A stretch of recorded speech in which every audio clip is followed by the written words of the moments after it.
In a health article written by students of Harvard, has stated that insurance companies increasingly cover the cost of meditation practices.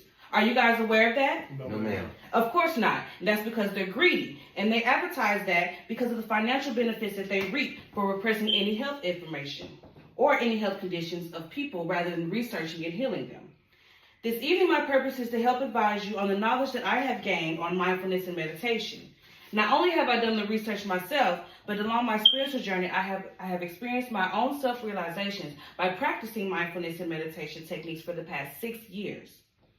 Being mindful and practicing meditation has helped me to promote emotional resilience and emotional regulation, which leads me to discuss 3 important factors throughout my speech. How to pay attention to your thoughts in present moment and how those thoughts can determine your future.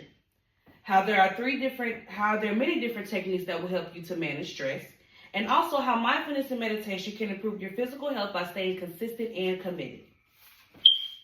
Kay Country wrote an article titled The Science of Mindfulness and stated something that resonated with me. She said that mindfulness and meditation will fundamentally change how you experience life. It also gives us the ability to stay present to our thoughts and our feelings. You want to understand that mindfulness is the basic human ability to be fully present and aware of where you are and what you are doing. As for meditation, is exploring the present moment and venturing into the workings of our mind. In this state, our brain will induce a unique state of activation, making us more aware of our many thoughts rushing through us and what is happening around us. Being mindful and practicing meditation can become an enduring trait in long-term changes in brain function and structure. Not only does that help your brain induce a unique state of activation, but it plays a big role in helping to alleviate stress. Stress is known for its effects on our health, mood, behavior, and well-being. Who knew that stress had types or classifications? Were you guys aware of that? No. Well, Shukla A. gave great explanations of types of stress in the magazine Works of Irish Nursing and Meditation. She stated that there are 2 types of stress that the human body goes through.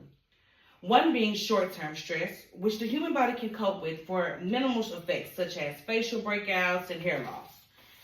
And then there's long-term stress, which the body reacts by damaging important tissues and filling the body of disease, and the stress of filling the body of disease, Stress can also be in terms of classification, which there are 3 different classifications of stress that can be identified. One being good stress, which often results in growth and positive outcomes, and it also promotes resilience. 2, there is tolerable stress, which often requires the support of family and friends, and which basically helps us to cope with adverse situations and causes stress. You can still experience growth and develop resilience along the way as well without falling into a dark place. Lastly, there's toxic stress, which that degree of stress may be greater than the individual's ability to cope. So, in result of having that limited support from others, which can put you in a dark place, it brings toxic stress. And I was once in that dark place, which I had to quickly pull myself out of that. And to pull myself out of that, and wanting that change so bad, made me buckle down and research ways that I could alleviate that stress. Once doing that research, I then stumbled upon meditation, of course, which is a proven fact that meditation is a technique used to reduce that stress. As a beginner going into my spiritual journey, I ease meditation into my daily schedule. A few ways you can start on your own is that you can set aside some time in the morning, in the evening, in the night before you go to bed to just do a meditation practice, 5, 10, 15 minutes, not long, just whenever you're available. If you find sitting down in silence more difficult, then you should go into looking into walking meditation or guided meditation, which is something that I use, which is like YouTube. You can also search for yoga classes in your area, which helps a lot because a lot of local classes are free. I also use YouTube as well to look at any daily routines or weekly routines based upon yoga, affirmations, or meditation. And so practicing yoga has always been one of my favorite things to do during this spiritual journey because it can be used as also an integrative approach to healthcare that links the mind and the body. Stated in the news article, What is Mind-Body Medicine by C. Solomon,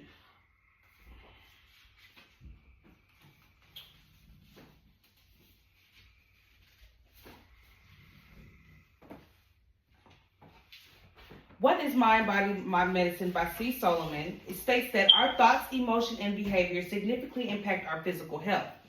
Mind-body medicine helps significantly improve various health conditions such as gastrointestinal issues, muscle tension, and muscle pain. Mind-body techniques have been proven to work and are less invasive, which are more natural and more affordable for anyone trying to search for health care. It has helped for patients that have chemotherapy, related pain, or any nausea, patients with menopause, and also helps with patients with chronic pain.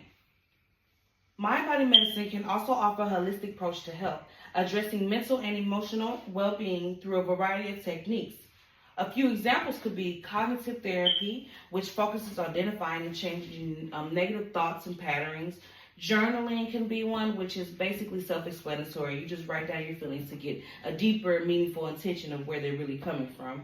And you can also try biofeedback, which is a mind-body technique that uses electronic sensors to monitor and display physiological data. And it also helps to monitor that stress level so it can be easier to manage. So my final thoughts this evening is that I hope gives you something to think about. Living mindfully helps you to live from your true self. This awareness will help you to understand that negative thoughts are nothing but movements of dark energy, like dark clouds in the sky moved by wind on a rainy day. When you finally choose to watch and observe those negative thoughts, they too shall pass as the dark clouds in the sky. Always remember that cultivating a practice of paying attention on purpose in the present moment without judgment can be tough. But meditation is a positive step toward creating a greater curiosity of mindfulness. This is exactly why making the shift in our mind and our breath is so vital. I hope that the information that you received tonight was well. Have a great night.